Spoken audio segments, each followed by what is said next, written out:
기도하시겠습니다. 하나님 아버지, 감사합니다.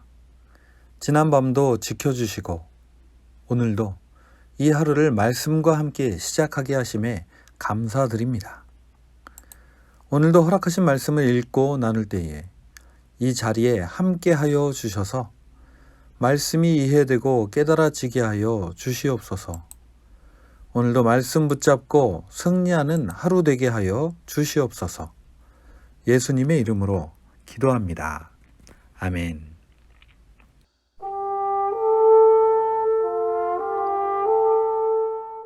큰 잔치의 비유.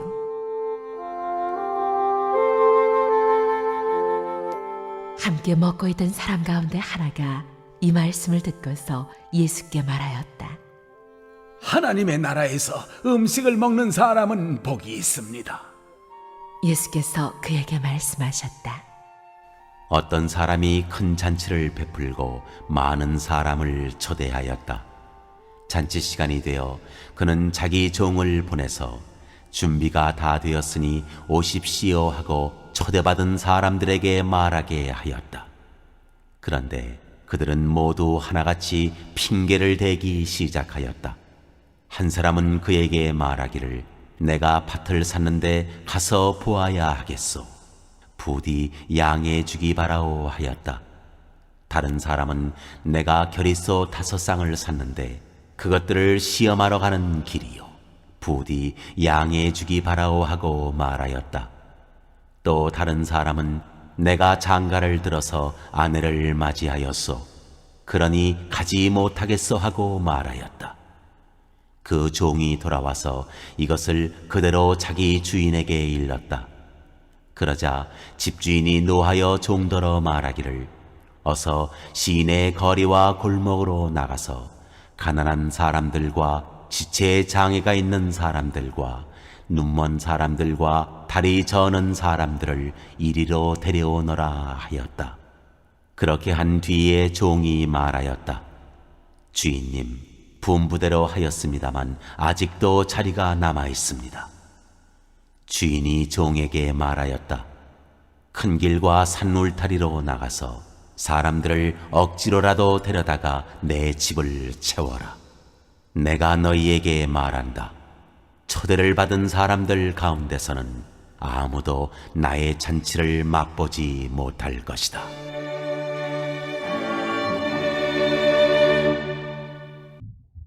안녕하세요. 12월 15일 수요일입니다. 오늘은 누가복음 14장 말씀을 살펴보도록 하겠습니다.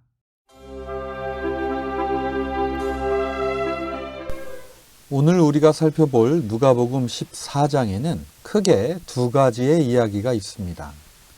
첫 번째는 예수님께서 안식일에 한 바리새인의 초대로 식사를 하러 가셨는데 그곳에서 있었던 일이 기록되어 있고, 두 번째는 많은 무리들이 예수님과 동행하였는데 예수님께서는 이들에게 참된 제자가 되려면 어떻게 해야 하는지를 말씀해 주시는 내용이 기록되어 있습니다. 오늘은 첫 번째 부분인 잔치 자리에 있었던 일들을 살펴보도록 하겠습니다. 예수님께서는 예루살렘을 향하여 가시는 중이십니다. 그런데 한 바리새인이 예수님을 자기 집으로 초대하였던 것 같습니다. 때는 안식일이었습니다. 예수님은 13장에서도 안식일에 회당에서 가르치시다가 18해 동안이나 병마에 시달리고 있던 한 여인을 고치시는 일을 하셨습니다. 그런데 예수님을 초청한 바리새인은 다른 많은 날이 있는데 하필이면 또 안식일에 초청한 것입니다. 그리고 예수님이 그 집에 들어가시자 사람들이 예수님을 지켜보고 있었다고 기록되어 있습니다. 그런데 누가 짜놓은 일인지는 모르겠지만 예수님 앞에 수종병 환자가 한 사람 있었다고 합니다. 1절과 2절을 보시겠습니다. 어느 안식일에 예수께서 바리새파 사람의 지도자들 가운데 어떤 사람의 집에 음식을 잡수시러 들어가셨는데 사람들이 예수를 지켜보고 있었다. 그런데 예수 앞에 수종병 환자가 한 사람이 있었다. 이것이 바로 오늘 본문의 상황입니다. 이들은 왜 예수님을 다른 날도 아닌 안식일에 초대하였을까요? 그리고 왜 하필이면 예수님 앞에 수종병 환자가 있었을까요? 수종병이란 근육과 혈액 속에 물이 고여서 몸이 붓는 병이라고 합니다. 그리고 이것은 당시에는 고칠 수 없는 불치병이었다고 하네요. 이 모든 상황은 아마도 예수님을 곤경에 빠뜨리기 위해 바리새인들이 짜놓은 덫이었을 것입니다. 지난 13장에서는 예수님께서 말씀을 가르치시다가 말고 갑자기 병에 걸린 여인을 고쳐주신 일이었기 때문에 어쩔 수 없이 당했지만 오늘은 아예 덫을 놓고 예수님을 곤경에 빠뜨리려고 한 것이라고 생각할 수밖에 없을 것 같습니다. 예수님은 이 상황을 모르셨을까요? 물론 알고 계셨겠죠. 예수님은 그들의 심중을 아시고는 이렇게 물으십니다. 3절입니다. 예수께서 율법 교사들과 바리새파 사람들에게 물으셨다. 안식일에 병을 고치는 것이 옳으냐, 옳지 않으냐?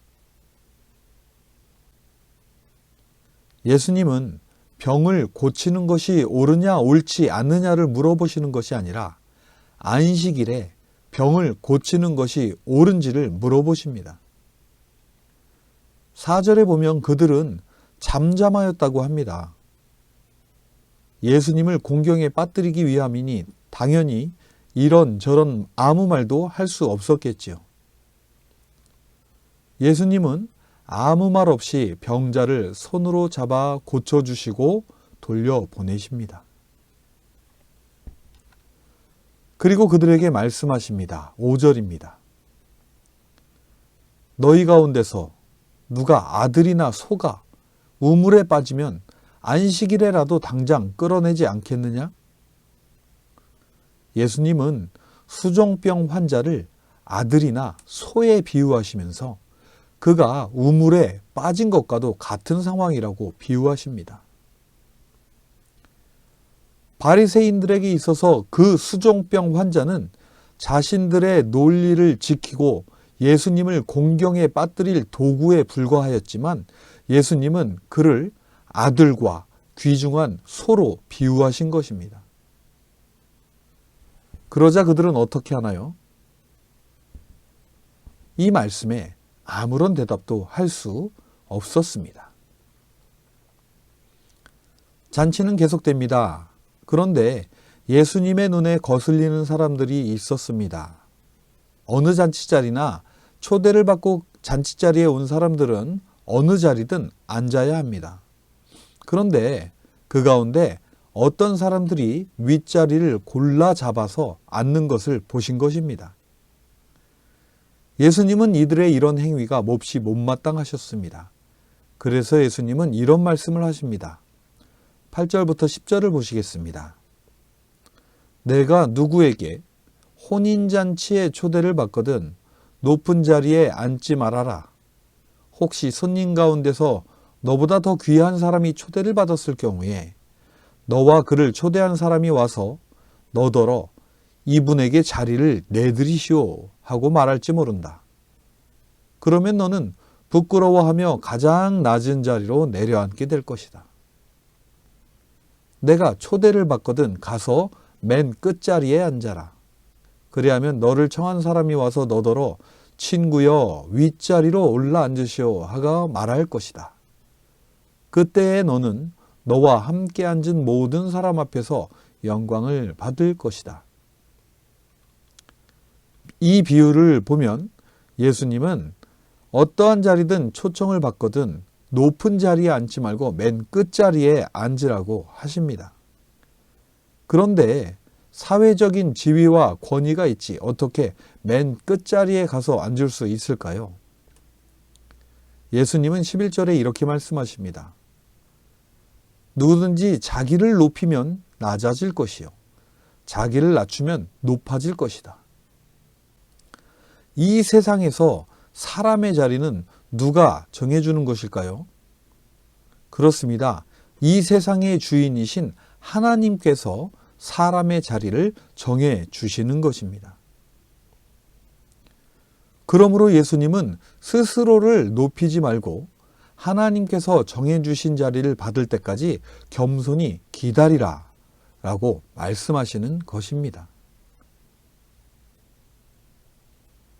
그리고 이어서 예수님은 잔치자리를 마련한, 즉 예수님을 초대한 사람에게도 쓴소리를 한마디 하십니다.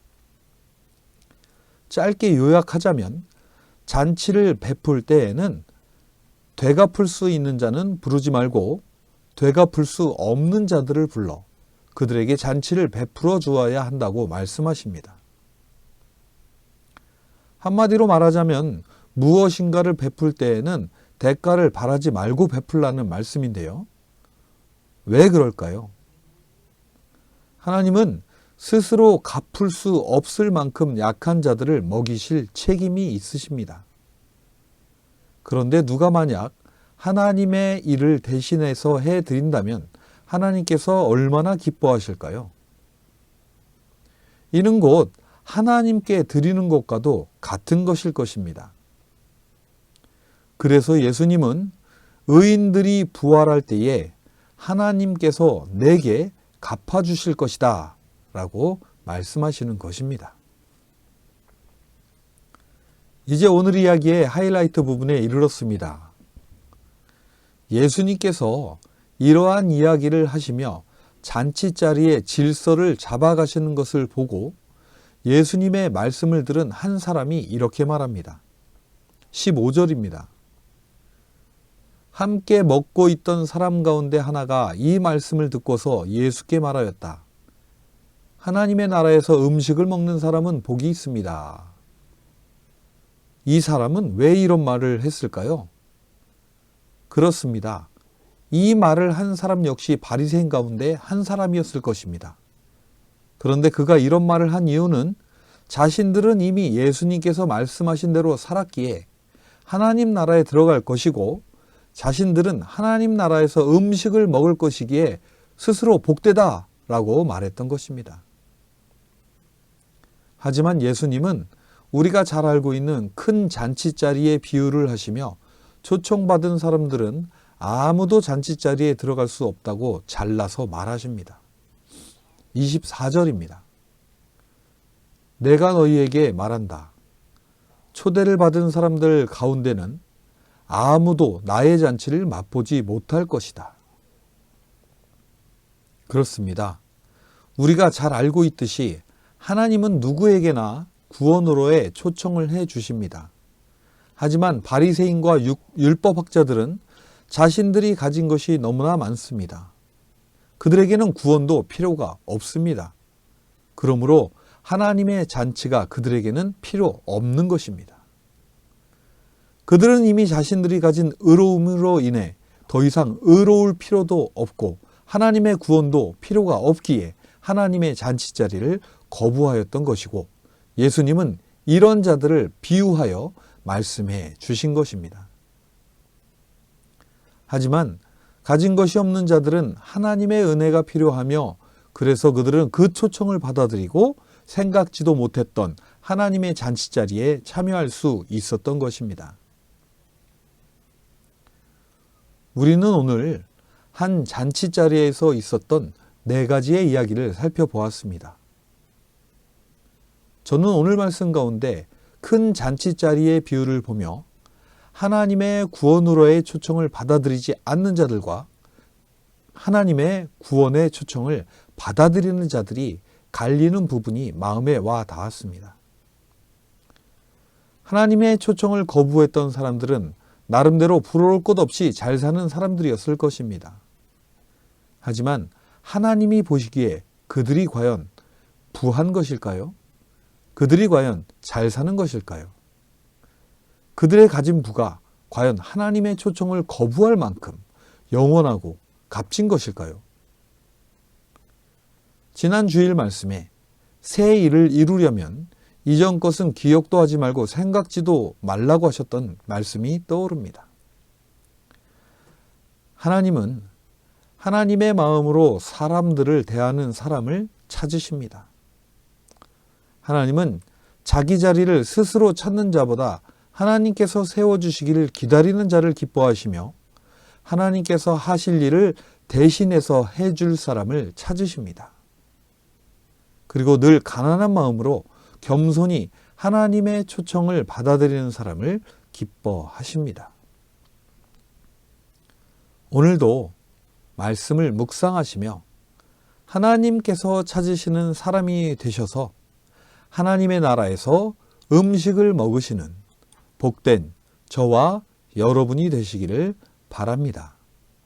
기도하시겠습니다. 하나님 아버지 감사합니다. 오늘도 말씀을 보며 하나님은 어떤 사람을 찾고 계시는지를 돌아보게 됩니다. 스스로 자기를 높이기보다는 하나님이 세워주시기를 기다리며 하나님이 원하시는 일을 찾아 행하고 언제나 가난한 마음으로 하나님의 부르심에 응답하여 하나님이 기뻐하시는 하나님의 자녀로 성숙하게 하여 주시옵소서. 오늘도 우리를 위해 간구하시는 우리 주 예수님의 이름으로 기도합니다. 아멘.